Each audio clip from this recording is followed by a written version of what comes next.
দিনাজপুর ৫-এ ধানের শীষের গণসংযোগ ও পথসভা। লিমন হায়দারের তথ্যচিত্রে বিস্তারিত।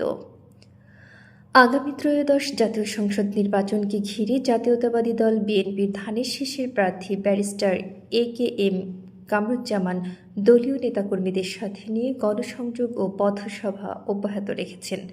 তারই ধারাবাহিকতায় গত ২৯ জানুয়ারি বৃহস্পতিবার নির্বাচনী এলাকায় পার্বতীপুর উপজেলার হাবড়া ইউনিয়নের দিনব্যাপী পথসভা ও গণসংযোগ করেন। এরপর রাতে হাবড়া বাজারে এক জনসমাবেশ অনুষ্ঠিত হয়।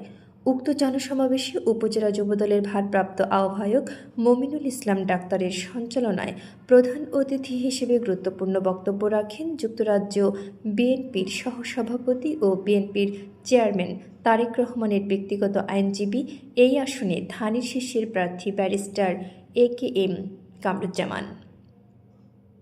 এছাড়াও আরও বক্তব্য রাখেন ফুলবাড়ী উপজেলা বিএনপির সাধারণ সম্পাদক শিল্পপতি ভিপি মোস্তাক আহমেদ চৌধুরী খোকন, পার্বতীপুর উপজেলা যুবদলের সদস্য সচিব মাহবুব রশিদ সংগ্রামসহ প্রমুখ নেতৃবৃন্দ।